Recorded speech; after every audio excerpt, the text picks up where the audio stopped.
नमस्कार साथियों, स्वागत है आप सभी का सौदागर के आज के इस नए वीडियो में। साथियों, आज काफ़ी महत्वपूर्ण विषय पे जो है चर्चा करने जा रहे हैं।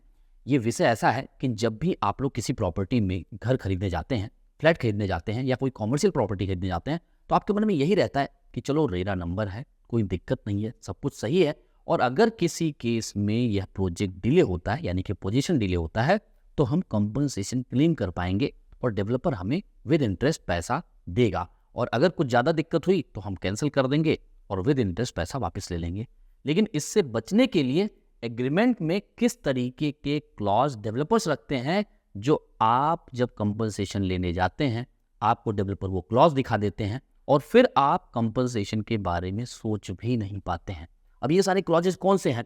क्या आपने इसे पढ़ा है? क्या एग्रीमेंट करने से पहले या फिर एग्रीमेंट करने जा रहे हैं तो आप इन बातों को ध्यान देते हैं या नहीं देते हैं? कई लोगों ने इसके बारे में ध्यान दिया भी होगा और कई लोग कंसर्न रेज कर रहे हैं जब जिनका पोजीशन आने वाला है और अब उनको लग रहा है कि मैं कंपनसेशन कैसे लूँ। 1 साल का डिले तो हुआ है, लेकिन वो डिले के रीजन को ऑलरेडी एग्रीमेंट में लिख गया है कि इस वजह से अगर डिले होता है तो आप कंपनसेशन क्लेम नहीं कर पाएंगे। तो आइए एक एक क्लॉजेज को समझते हैं। ये क्लॉज का क्या इम्पैक्ट आपके ऊपर पड़ेगा, कितना सही है ये क्लॉज, और ऐसी स्थिति में आने पर आपको क्या करना चाहिए। तो ये सारे क्लॉजेस को एक एक करके समझ लीजिए और इन क्लॉजेस को हम आपके सामने स्क्रीन पे भी रख देते हैं। सबसे पहले क्लॉज को देखते हैं, वॉर, सिविल कमोशन और एक्ट ऑफ गॉड। अब ये जो क्लॉज है, इस क्लॉज में क्या कहा गया है?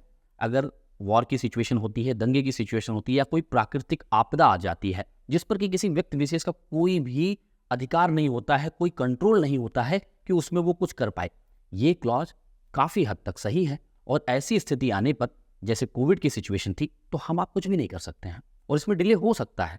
ऐसे केस में अगर डिले होता है तो वह एक वैलिड रीजन होगा। इसे फोर्स मेजर क्लॉज भी कहा जाता है, जिसके अंतर्गत आप कंपनसेशन क्लेम नहीं कर पाएंगे। वैसे तो क्लेम आप कर सकते हैं, पर वो महारेरा में शायद स्टैंड नहीं करेगा। तो ये एक वैलिड रीजन हो सकता है जो क्लॉज में डाला जाता है।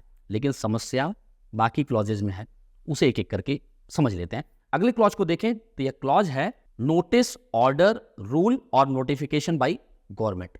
अब इसके अंतर्गत क्या रखा जाता है? अगर कोई नोटिस आ जाता है गवर्नमेंट की तरफ से या फिर किसी कोर्ट से कोई जजमेंट आ जाता है, कोई नई चीज आ जाती है, कोई अड़चने आ जाती है, कोई लिटिगेशन आ जाता है प्रोजेक्ट पे, तो उसकी वजह से अगर डिले होता है तो बायर कंपनसेशन क्लेम नहीं कर पाएगा। भाई, इसके लिए बायर की क्या जो है दिक्कत थी, बायर की क्या कमी थी कि जिसकी वजह से उसको कंपनसेशन नहीं मिलना चाहिए?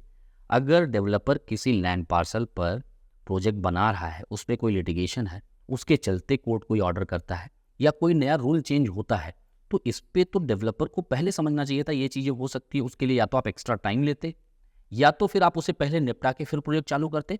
इसमें किसी भी तरीके से ऐसा नहीं लगता कि जहाँ पर बायर की कोई कमी से जो है डिले हो रहा है। तो अगर बायर की वजह से ये डिले हो ही नहीं रहा है तो फिर उसे कंपनसेशन क्यों नहीं मिलना चाहिए? ये क्लॉज इसीलिए डाल दिए जाते हैं कि कुछ भी लिटिगेशन आ जाता है, कोई भी ऑर्डर आ जाता है, उसे आपको दिखा के और कह दिया जाएगा इसी वजह से डिले हुआ और आप कंपनसेशन फिर क्लेम करेंगे ही नहीं। अगले क्लॉज को समझते हैं, non availability of steel, cement, other construction material. अब ये बताइए, अगर मान लीजिए किसी प्रोजेक्ट में कंस्ट्रक्शन करने के लिए तमाम मटेरियल की जरूरत पड़ती है, चाहे सीमेंट हो, कंक्रीट हो, स्टील हो, सेंट्री फिटिंग हो, पेंट हो या कोई भी अदर मटेरियल। अब इसमें अगर कहीं भी प्लानिंग की दिक्कत है, कहीं भी प्रोक्योरमेंट की दिक्कत है, कहीं पे सोर्सिंग की दिक्कत है, तो इसमें बायर की क्या दिक्कत है? ये सारा प्रॉब्लम तो डेवलपर की तरफ से हो सकता है ना, कि उसने पहले से प्लानिंग नहीं किया होगा, इस वजह से कंस्ट्रक्शन मटेरियल को प्रॉपर नहीं ला पा रहे हैं या फिर उसका शॉर्टेज हो रहा है। इसकी वजह से अगर डिले होता है तो फिर बायर की जिम्मेदारी क्या? बायर उसका खामियाजा क्यों भुगतेगा?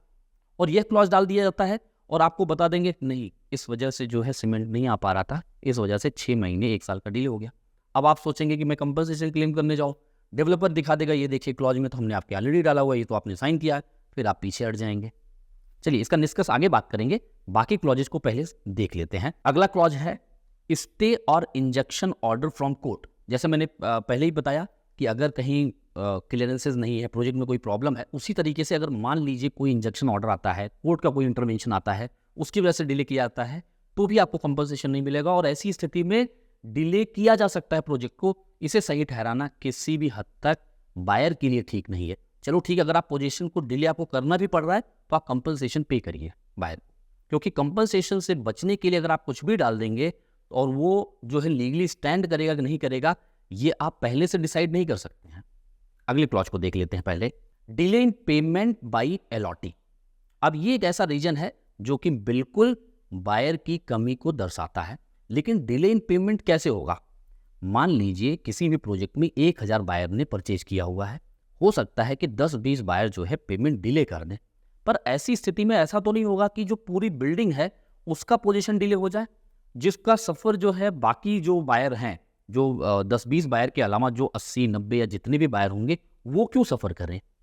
अगर डिले करते हैं तो दोनों के लिए रूल तो सेम है ना, कि जैसे जो SBI का हाईएस्ट MCLR रेट है +2%, जो कि मिला के लगभग 10.5% होता है।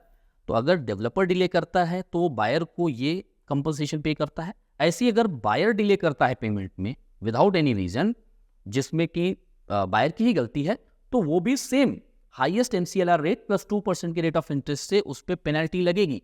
यानी जितना आपका ड्यू है अमाउंट और जितने दिन तक आप लेट कर रहे हैं, इसी रेट ऑफ इंटरेस्ट से आपको पेनल्टी दी जाएगी और डेवलपर उस पेनल्टी को क्लेम कर सकता है। बायर को वो पेनल्टी देनी पड़ेगी। ये बात तो बिल्कुल समझ में आती है।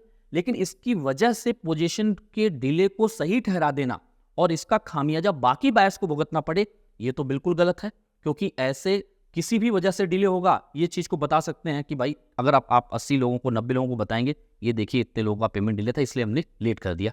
अब वो बायर जिसने टाइम पे पेमेंट किया वो थोड़ी वेरीफाई कर सकता है कि इतने लोगों ने डिले किया है। यानी कि आप इस तरीके से गुमराह कर सकते हैं। और ये क्लॉज किस हद तक सही है इसे आगे समझेंगे।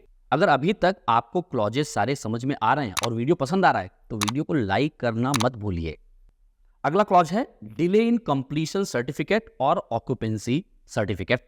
अब ये बताइए, तमाम प्रोजेक्ट में ऐसा होता है कि उन्होंने जो अप्रूवल लिया था उससे हटके जो है काम कर देते हैं, या फिर कोई लिटिगेशन होता है प्रोजेक्ट में जो रिजॉल्व नहीं होता है टिल पोजीशन, जिसके चलते जो आपका कंप्लीशन सर्टिफिकेट है, खासकर ऑक्यूपेंसी सर्टिफिकेट, यानी कि वो पूरा प्रोजेक्ट अब हैबिटेबल है और उसे ऑक्यूपाई किया जा सकता है, ये सर्टिफिकेट कॉर्पोरेशन इशू नहीं करती और इसमें डिले होता है।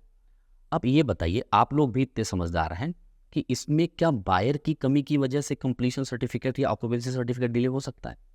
लेकिन अगर आपने इस क्लॉज को वहाँ पे डाल के ये ठहरा रहे हैं कि इसकी वजह से अगर डिले होता है तो कंपनसेशन आप क्लेम नहीं कर सकते हैं। कंपनसेशन के आपके अधिकार को हटा दिया जा रहा है। इसमें आपकी क्या गलती है? किसी बायर ने परचेज किया तो क्या गलती है? और लगभग जो है मैक्सिमम प्रोडक्ट में जहाँ पे डिले हुए हैं उसमें 90% केसेस में आप देखेंगे कि यही ऑक्यूपेंसी सर्टिफिकेट जो है 6 महीने, 1 साल, 1.5 साल तक जो है लटका पड़ा रहता है। तो आखिर वो बायर जो अपना इंटरेस्ट दे रहा है, अपना रेंट भी पे कर रहा है और साथ ही साथ अपने जितने भी इन्वेस्टमेंट हैं वो पूरे अमाउंट को उठा के जो है घर खरीदने में लगा दिया है, तो उसका तो तीनों तरफ से लॉस हो रहा है। अगर आप उसका डिले कर रहे हैं तो ऐसा तो है नहीं कि जो इंटरेस्ट बैंक लगा रही है लोन पे उसे कम कर देगी या उस पर मोरेटोरियम लगा देगी कि भाई आपका इंटरेस्ट चार्ज नहीं करेंगे इतने समय के लिए। ऐसा तो नहीं हो रहा है। तो फिर आप अगर डिले कर रहे हैं, ऑक्यूपेंसी सर्टिफिकेट आपको नहीं मिल रहा है, तो इसमें बायर को क्यों जो है आप जिम्मेदार ठहरा रहे हैं? ये किसी भी तरीके से लीगल नहीं लगता है। और ये क्लॉज इसलिए भी डाल दिए जाते हैं जिससे कि आप ये सोचें कि यार अब मैं कंपनसेशन क्लेम करने जा रहा हूँ, लेकिन अब तो ये क्लॉज है तो मैं क्लेम कर ही नहीं सकता। तो आप ना तो सोचेंगे और ना ही क्लेम करने जाएंगे, ना ही कंप्लेन करेंगे। अगले क्लॉज को देखते हैं, फिर इसके निष्कर्ष को समझेंगे। Changes in laws and regulation. अगर रूल रेगुलेशन में कोई चेंज हो जाता है किसी कारणवश जो चेंज, यानी कि ये अलग अलग जो है रीजन दिए जा रहे हैं कि जिसकी वजह से चेंज होगा, हम आपको कंपनसेशन नहीं देंगे। तो आप ये सारे जितने भी क्लॉजेज में बता रहा हूँ, ये मैं अपनी तरफ से नहीं बता रहा हूँ, ये बहुत से लोग जो समस्याएं झेल रहे हैं उनके एग्रीमेंट में ये सारे क्लॉजेज हैं। अगले क्लॉज को देखते हैं, डिले इन एनओसी, परमिशन और लाइसेंस। फिर इस बात को एक अलग क्लॉज के जरिए जो है दिखाया जा रहा है, अगर कुछ एनओसी है, कोई लीगल चीज़ें हैं, उसकी वजह से डिले होता है। यानी इस बात को कहीं भी कोई ऐसा कोना डेवलपर नहीं छोड़ रहा है, कोई ऐसा लूपहोल नहीं छोड़ रहा है जिसके जरिए बायर कंपनसेशन क्लेम कर पाए। अब इतने क्लॉज अगर डाल दिए जाएंगे तो जरा आप मुझे बताओ कि आप किस केस में जाके जो है कंपनसेशन क्लेम करेंगे? आप सोचिए। तो यानी कि आपको एग्रीमेंट करने से पहले इसे देखना चाहिए था।